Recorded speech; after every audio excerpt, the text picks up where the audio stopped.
toda a plenitude de Deus. Ele diz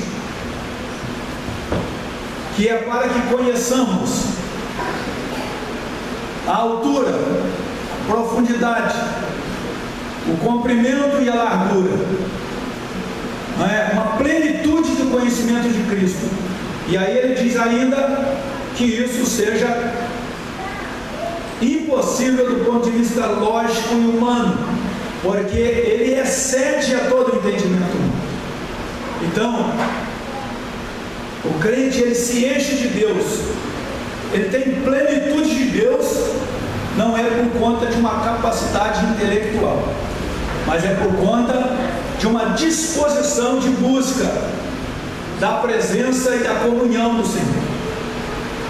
E Paulo, ele não diz que isso é por medida na proporção intelectual de cada crente. Não, ele diz que ele quer que todos, é o desejo dele que todo crente tenha convicções a respeito da sua fé na pessoa de Cristo. Com base nisso, ou usando esse texto para uma leitura, eu quero falar com os irmãos hoje sobre os 3 elementos vitais na vida do cristão. Existem 3 elementos que são vitais, ou seja, é uma questão de vida ou morte. O cristão ter intimidade desses 3 elementos. O que é um elemento? Cada objeto, cada coisa que concorre com outras para a formação de um todo. Concorrer aqui não significa disputar, mas que corrobora, que coopera. Tudo o que entra na formação de alguma coisa, cada parte de um todo. Na doutrina cristã existem 3 elementos vitais, sem os quais é impossível o cristão ser verdadeiramente cristão. Ou seja, é impossível alguém ser considerado cristão se ele não tiver conhecimento e fundamentação desses 3 elementos. Primeiro, a água. Segundo, o pão. Terceiro, o cálice. Os 3 elementos vitais na vida do cristão: a água, o pão, o cálice. A água enquanto palavra de Deus, a água como a palavra. A palavra, ou a água como palavra, é um agente de limpeza na vida do crente. A água como palavra, ou a palavra de Deus, que tem como símbolo a água, é um agente de limpeza na vida do crente. João 15, em versículo 3: vós já estáis limpos pela palavra que vos tenho falado. Vós já estáis limpos pela palavra que vos tenho falado. É importante a gente entender que o capítulo 15 do Evangelho segundo João, ele é correspondente aos últimos capítulos de Mateus, Marcos, Lucas, em relação à vida terrena de Jesus. Daqui por diante, do capítulo 15, não há um grande espaço de tempo entre o capítulo 15 e o último capítulo 20, 21 de João, né? Mas Jesus está às portas de enfrentar a cruz. Então ele já teve um tempo de doutrinação com os discípulos. Ele já conviveu com os discípulos por aproximadamente 3 anos e meio. E houve um período de doutrinação, houve um período de discipulado, de aprendizado para os discípulos. E os discípulos já têm agora conceitos e valores definidos a respeito da vida com Cristo. Até então, ou outrora, para eles tudo era disputa, para eles tudo era terrenal, temporal. Agora os discípulos, eles têm uma nova visão, uma nova compreensão da palavra de Deus, ou dos ensinamentos que Cristo lhes traz. Então Jesus está dizendo: vocês já estão limpos, eu já limpei a mente de vocês, eu já plantei outra semente no coração de vocês. Vocês têm uma outra abordagem, uma outra compreensão da vida. Ainda Efésios, capítulo 5, o verso 26. É uma analogia feita do casamento e Cristo e a igreja.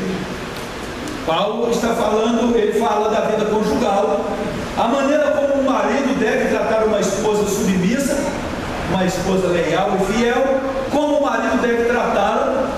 Ele deve fazer isso à semelhança de Cristo. Ou seja, verso 26, para que a santificasse, tendo-a purificado por meio da lavagem de água pela palavra. A lavagem da água com água pela palavra. Ou seja, a palavra de Deus muda conceitos, muda ideias, muda concepções. O versículo 27, para a apresentar a si mesmo, igreja gloriosa, sem mácula, sem ruga, nem coisa semelhante, porém santa e sem defeito. A igreja, ela só é uma igreja gloriosa, sem máculas, nem ruga, nem coisa semelhante,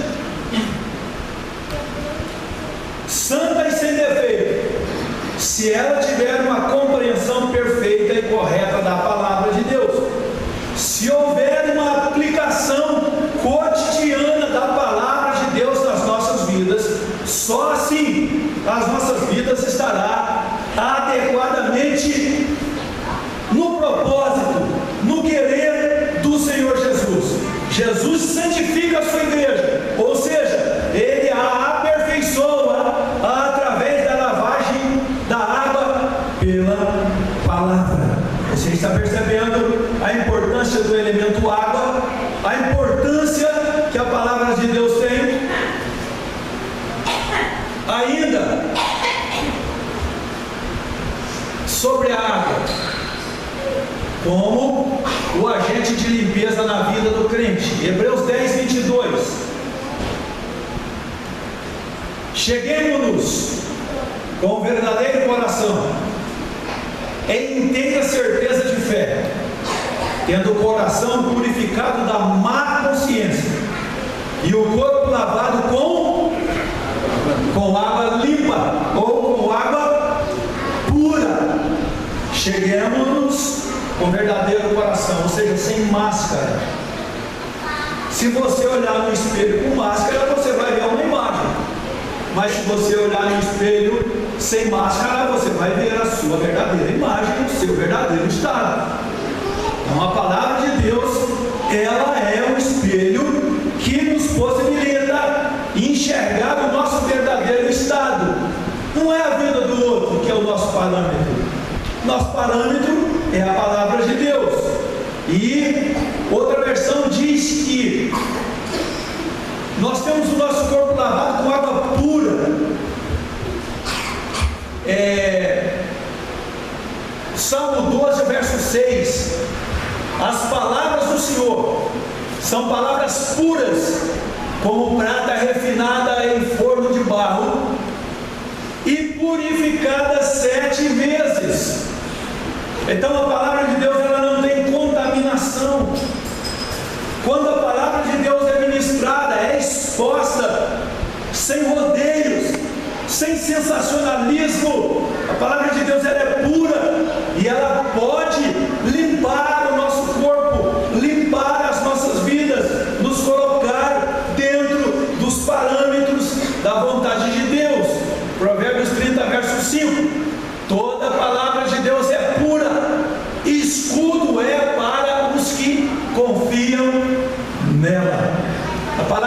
Toda a palavra de Deus aqui significa uma compreensão do todo, um entendimento amplo da palavra de Deus, um crescimento correspondente em todas as áreas da minha vida cristã. O apóstolo Pedro, na carta que leva o seu nome, no capítulo de número 1, verso 22, ele diz: tendo purificado a vossa alma pela vossa obediência à verdade, tendo em vista o amor fraternal não fingido, amai-vos de coração uns aos outros ardentemente. O apóstolo Pedro está nos dizendo que a nossa alma, as nossas emoções, os nossos sentimentos, eles são purificados na medida em que nossos sentimentos e emoções são confrontados pela palavra de Deus.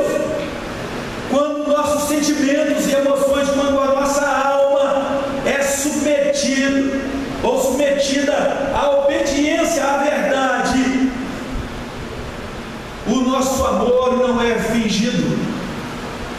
Nós podemos amar de coração uns aos outros de maneira ardorosa, de maneira fervorosa. Mas para que isso aconteça, é necessário que a palavra de Deus nos banhe, nos lave, nos limpe por inteiro.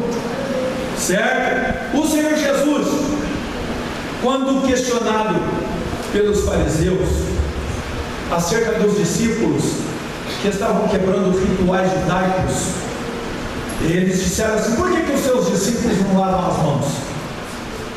Eles comem com as mãos por lavar, mas não era por falta de higiene.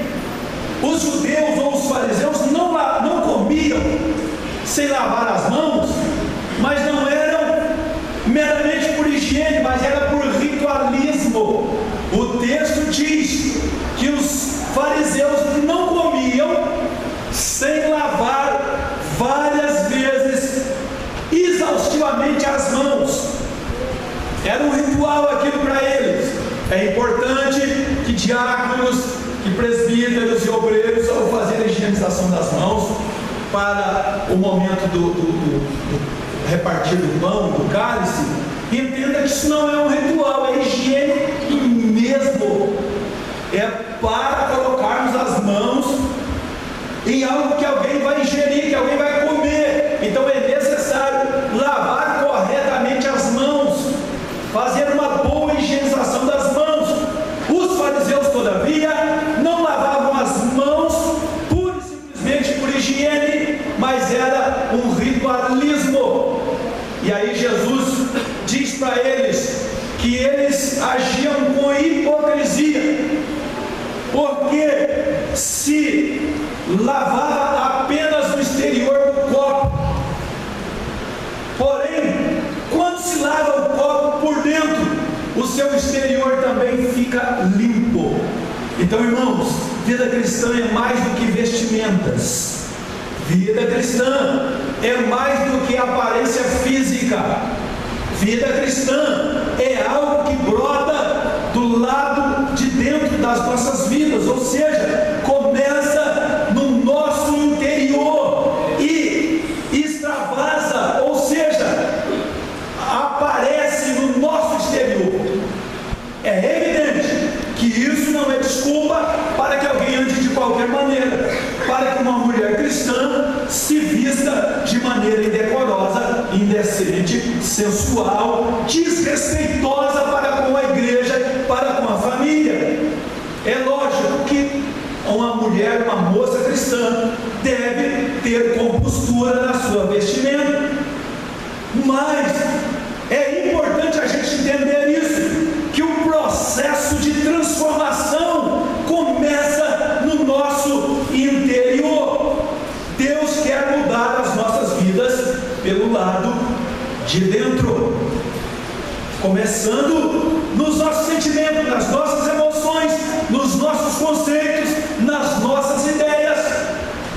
O apóstolo Paulo, escrevendo na segunda carta aos Coríntios, capítulo 10, o verso 4, verso 5, ele fala que as armas da nossa milícia não são carnais, mas são poderosas em Deus para derrubar fortalezas e levar cativo toda altivez, todo entendimento à obediência de Cristo.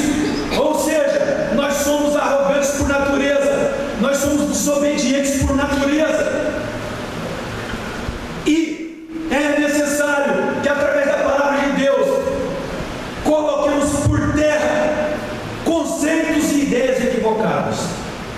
Então, a água como palavra, ela é um agente de limpeza na vida do crente. Agora, o problema é que o problema de muitos crentes hoje é que eles não participam de cultos com a frequência suficiente para que suas vidas se transformem através da renovação da mente que a palavra de Deus traz. Romanos capítulo 12, o verso 2: e não vos conformeis com este mundo. Por que pessoas se vestem como o mundo? Por que pessoas falam como o mundo? Vivem como o mundo?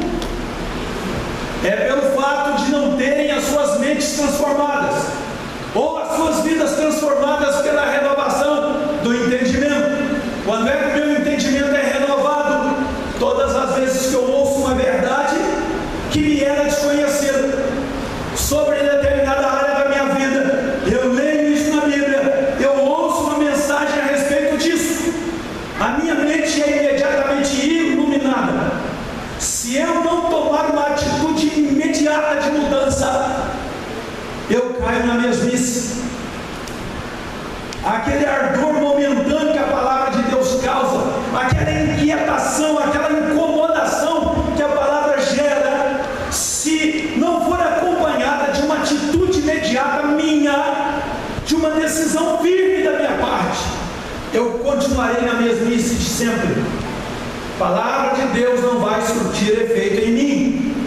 Então Paulo está dizendo: não conformeis com este mundo, com os moldes, com os padrões desse mundo, mas transformai-vos pela renovação da vossa mente.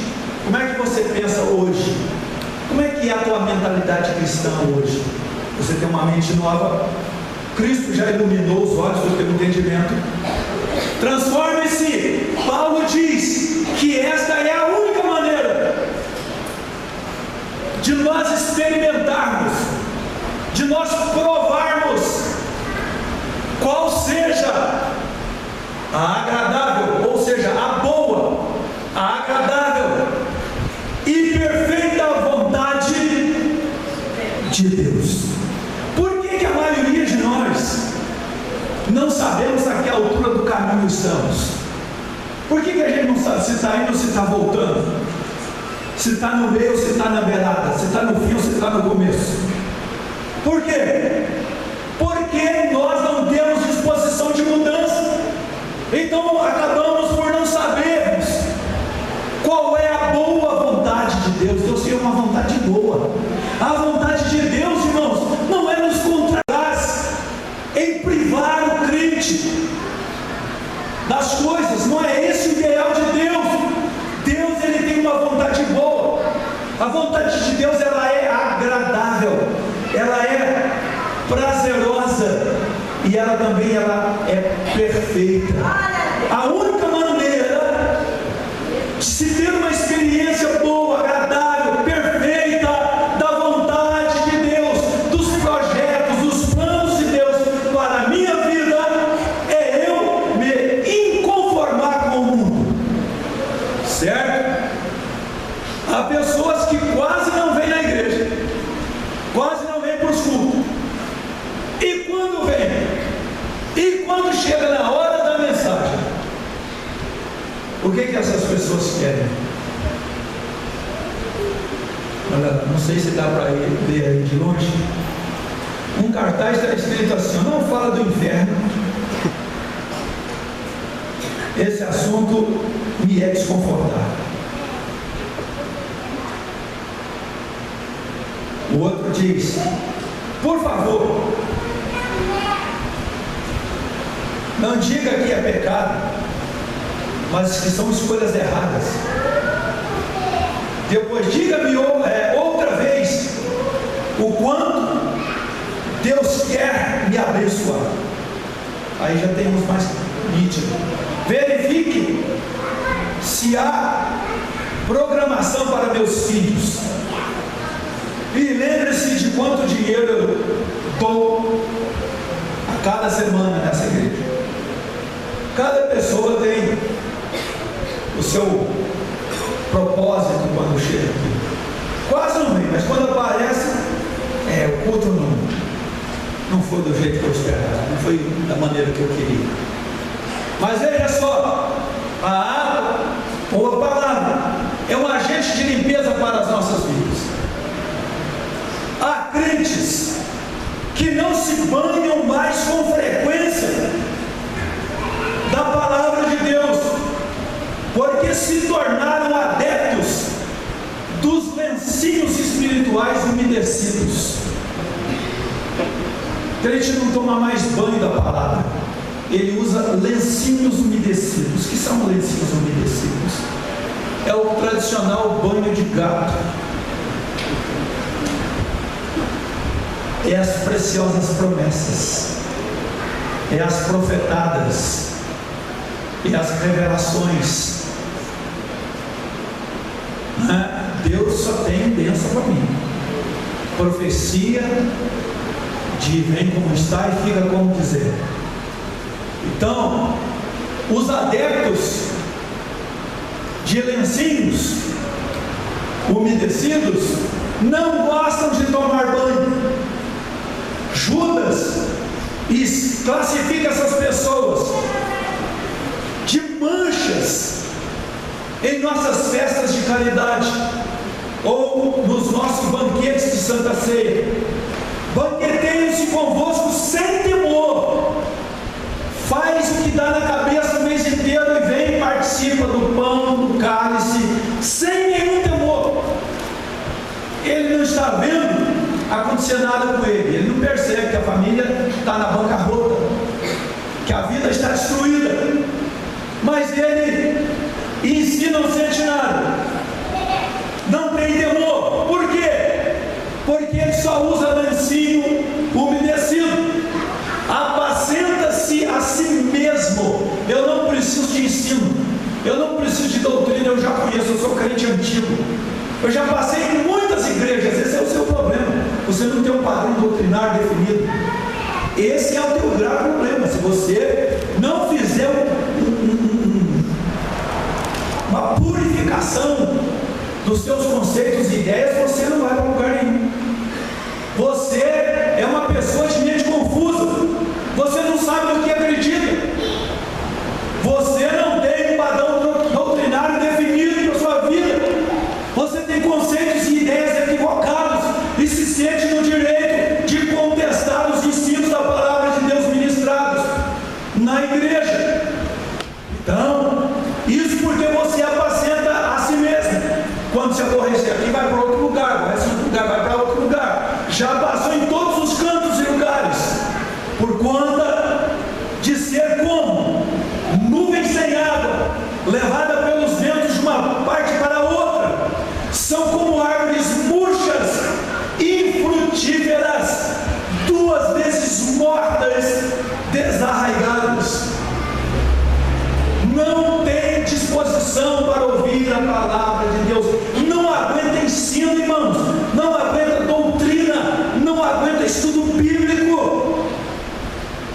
tem que ser tratado com doses homeopáticas. Mas a palavra de Deus é um agente purificador, transformador das nossas vidas. E se nós não nos expormos à palavra, se nós não nos colocarmos debaixo da palavra de Deus, sob a palavra de Deus, e nos permitirmos moldar por ela, a nossa vidinha vai ser essa mesma.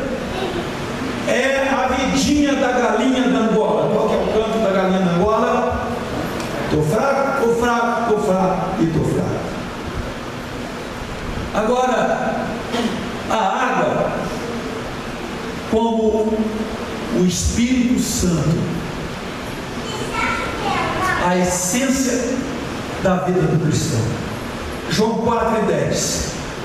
Vou tentar resumir.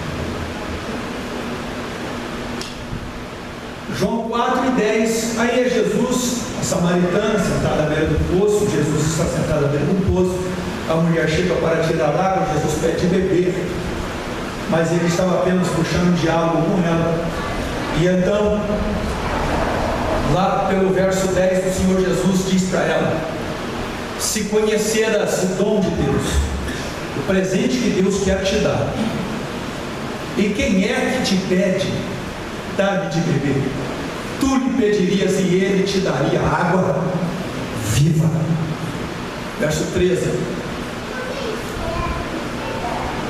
Afirmou-lhe Jesus: quem beber desta água tornará a ter sede. Verso 14. Aquele, porém, que beber da água que eu lhe der, nunca mais terá sede. Pelo contrário, a água que eu lhe der será nele uma fonte a jorrar para a vida eterna. Glória a Deus. Glória a Deus. Palavra de Deus quando entra em nós, palavra de Deus quando vem para as nossas vidas, e o Espírito Santo entra junto com a palavra nas nossas vidas, nos possibilita bebermos de uma fonte cristalina que sacia plena e perfeitamente as nossas vidas. Olha só, João 7,37. No último dia, o grande dia da festa, levantou-se Jesus e exclamou: se alguém tem sede, venha a mim e beba. Quem crer em mim, como diz a Escritura, do seu interior fluirão rios de água viva. Se você crer em Jesus, através da palavra de Deus, se os teus conceitos de Jesus forem bíblicos, vai acontecer o milagre da vinda do Espírito Santo de forma abundante para a sua, para mim, para as nossas vidas. E haverá um fluir do Espírito Santo poderoso em nós, maravilhoso em nós, porque o Espírito de Deus é vida em nós. O Espírito de Deus gera vida em nós através da palavra. A palavra de Deus através do Espírito Santo não é um mero elemento cerceativo que tem por propósito nos cercear, nos impedir, nos limitar. Ao contrário, a palavra de Deus através do Espírito Santo em nós tem um propósito de nos colocar no patamar, no padrão do ideal de Deus para as nossas vidas. Então Jesus diz: se você crer, como as Escrituras prometem, como está vaticinado, como foi profetizado, quem crer em mim, foi dito nas Escrituras, terá dentro de si uma fonte que jorra para a vida eterna, água viva. O verso 39, e isso ele disse com respeito ao Espírito que haviam de receber os que nele crescem, pois o Espírito até aquele momento não fora dado, porque Jesus não havia sido ainda glorificado. Glória a Deus. Irmãos, nós estamos na dispensação do Espírito Santo. É pleno cabível você se encher do Espírito Santo. É perfeitamente cabível você transbordar do Espírito Santo na proporção em que você se abre para a palavra de Deus, na proporção em que você diz: Senhor, fala comigo, me corrige, Deus me orienta, me norteia, Senhor. A palavra de Deus vai mudando a tua forma de ver, a tua forma de pensar, a tua forma de agir, e vai gerando na tua vida uma transformação poderosa. Essa noite é uma noite sobremaneira oportuna para o Espírito Santo de Deus nos encher até transbordarmos. Senhor, eu creio na tua palavra, eu entendo que a tua palavra pode mudar a minha vida, pode transformar a minha vida, Deus. Eu não abro mão da tua palavra, eu creio na tua palavra. Então venha, Espírito Santo, faz a aplicação da palavra em mim, faz com que a palavra surta efeito na minha vida. Glória a Deus. Vamos falar agora do segundo elemento, o pão. O pão como símbolo da unidade da igreja de Cristo. Por que esse elemento vem em segundo lugar? Não é questão de importância, é questão de ordem. Se eu não tiver uma boa compreensão da palavra de Deus, se eu não tiver conceitos doutrinários compreensíveis, claros, vai adiantar nada eu saber sobre o pão. Na verdade, eu não ficarei sabendo sobre o pão. Esse é um problema. Por que tem igrejas hoje que todo mundo toma ceia? Pode chegar quem quiser. O camarada está passando na rua, entra, pega o pão e toma o cálice, não tem restrição. O evangelho é para todos, e o culto é para todos, mas a Santa Ceia é uma reunião exclusiva dos membros do corpo de Cristo. Jesus, quando partia o pão, multiplicava peixe, ele servia para todo mundo, sem restrição. Todos comiam lá na multiplicação dos pães. Mas quando ele foi ceiar com os discípulos, ele reuniu só com os 12. Existem momentos da igreja que é exclusivamente dela.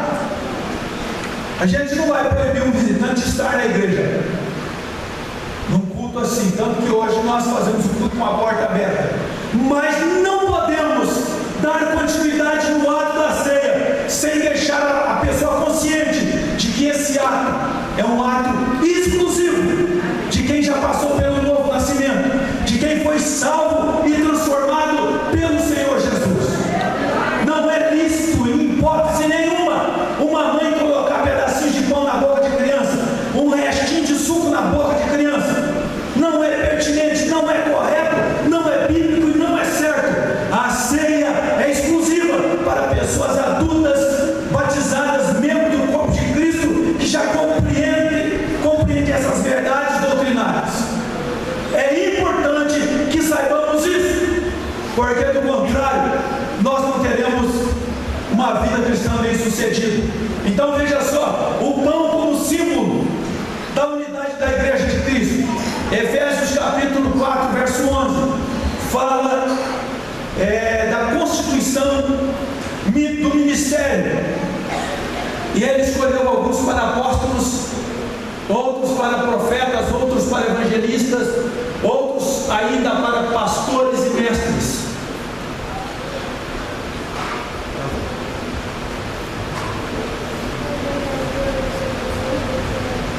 Ele fez isso. Por que ele deu líderes para a igreja? Por que ele constituiu líderes para a igreja?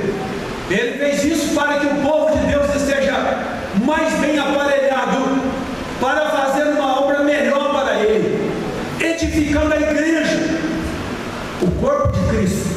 A igreja é o corpo de Cristo, e elevando-a a uma condição de vigor e maturidade, até que todos cheguemos à unidade da fé e ao conhecimento do Filho de Deus, e todos nós tornemos maduros no Senhor. Sim, para que cresçamos a ponto de que Cristo ocupe completamente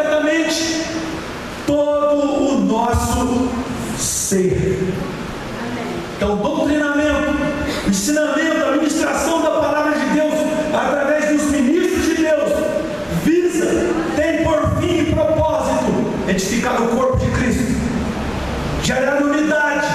Então o pão, como símbolo da unidade da igreja de Cristo, os ministérios da palavra são constituídos visando essa unidade do corpo. O pão como emblema do memorial na Santa Ceia. João 6,32, replicou-lhes Jesus: em verdade vos digo, não foi Moisés quem vos deu o pão do céu, o verdadeiro pão do céu é meu Pai quem vos dá.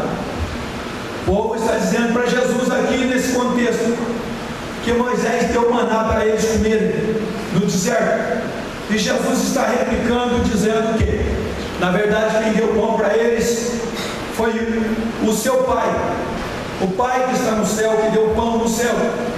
E no verso 35 o Senhor Jesus diz, declarou-lhes pois Jesus: eu sou o pão da vida, o que vem a mim jamais terá fome, e o que crê em mim jamais terá sede.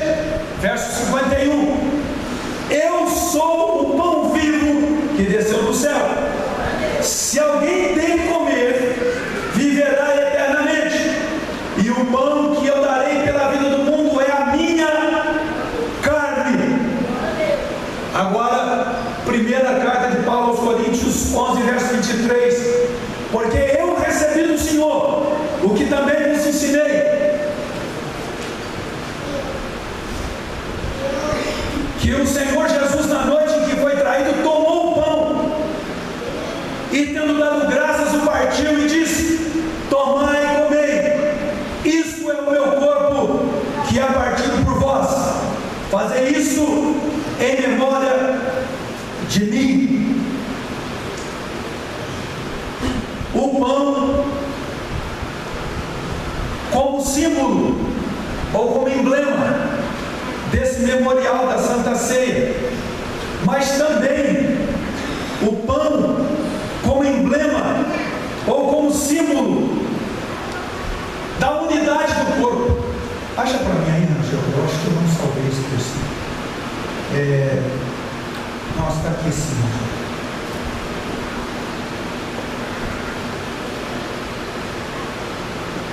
Acha aí, segunda carta, primeira carta aos Coríntios, capítulo 10, versículo 15.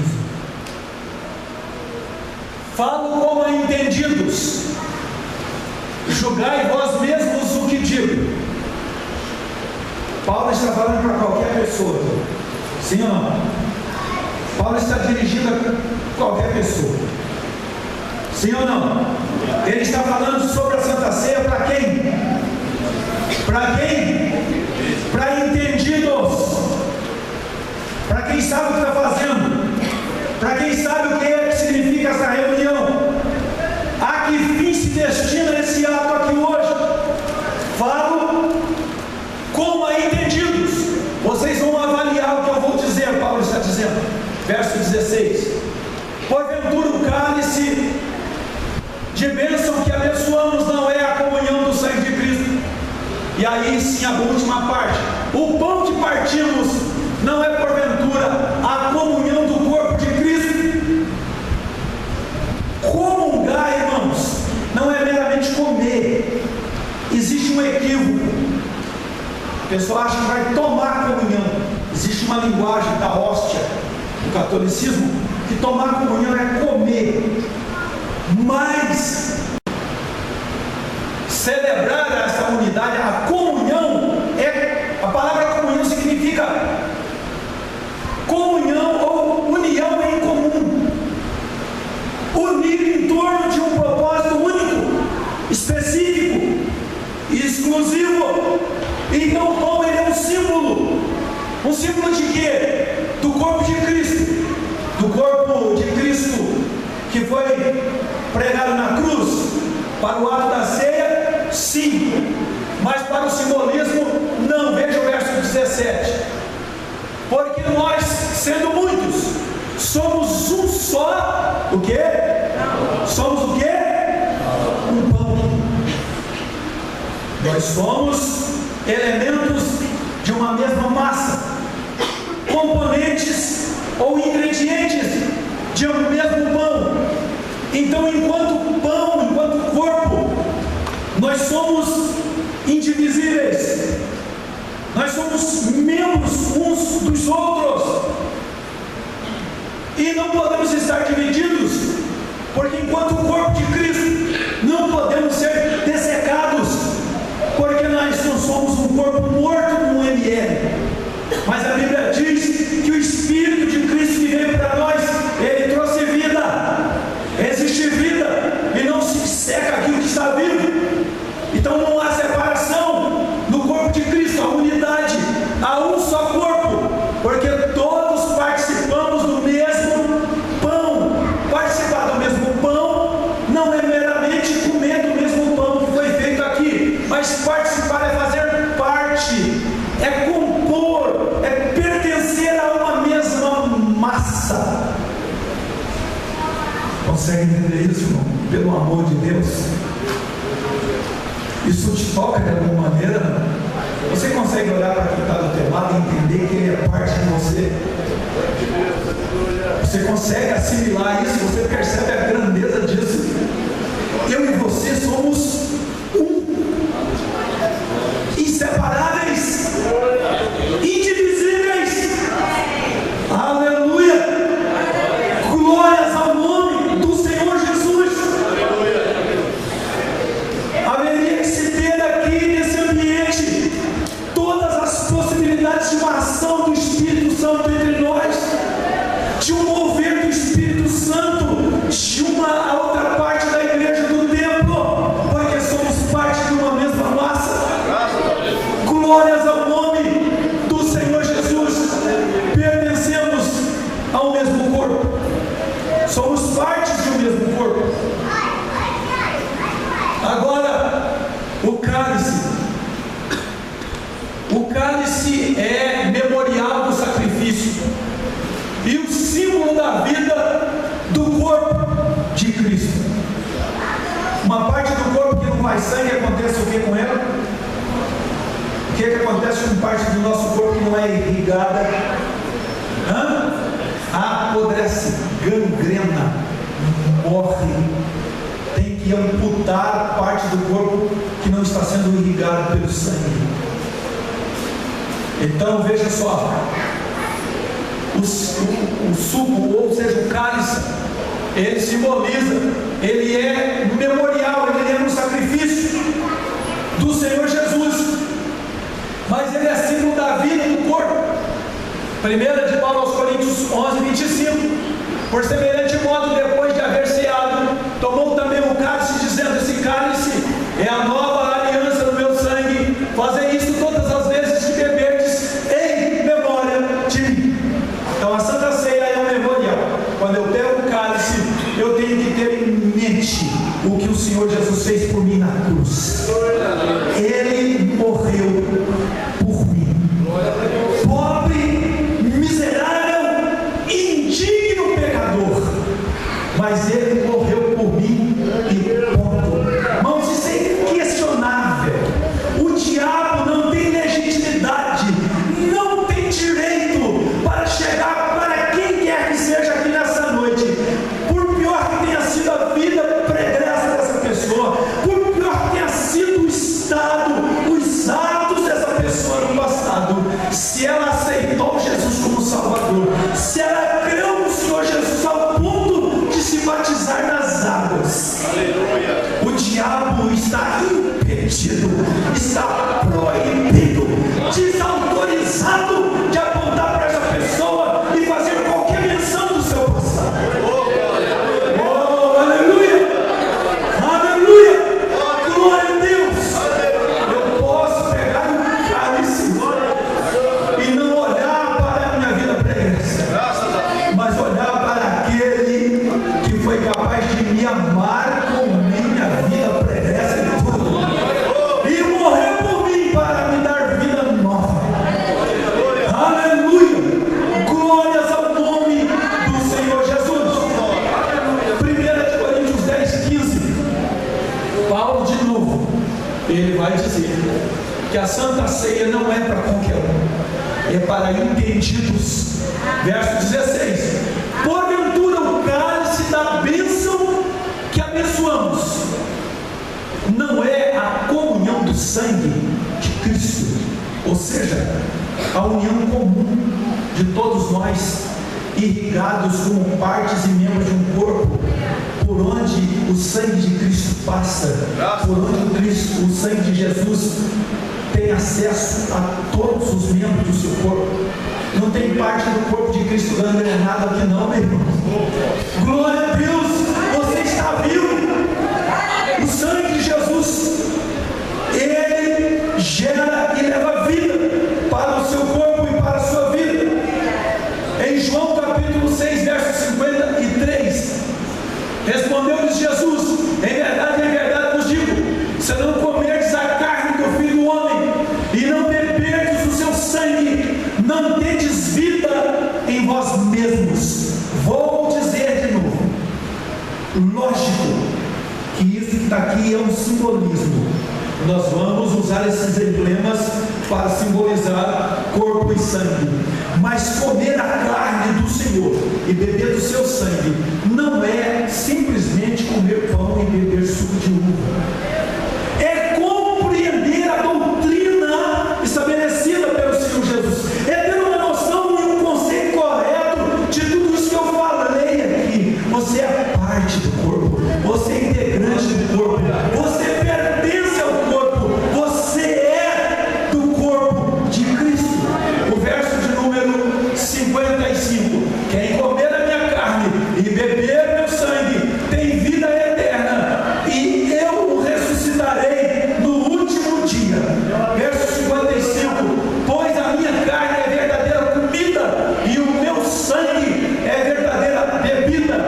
E o verso 56: quem comer a minha carne e beber o meu sangue permanece em mim e eu nele. Eu e você estamos em Jesus e Jesus está em nós. Como? Porque nós somos membros do corpo. Jesus é a cabeça do corpo. A cabeça comanda o corpo. Todos os comandos, não é, do corpo vem da cabeça. Jesus é a cabeça, nós os membros do seu corpo, e por estarmos na compreensão perfeita do que é comer da sua carne e beber do seu sangue, Ele está em nós e nós estamos nele. Glórias ao nome de Jesus. Eu queria que você ficasse de pé. Eu queria voltar aqui, glória a Deus. Eu queria que você dissesse comigo, eu queria que você repetisse comigo os três elementos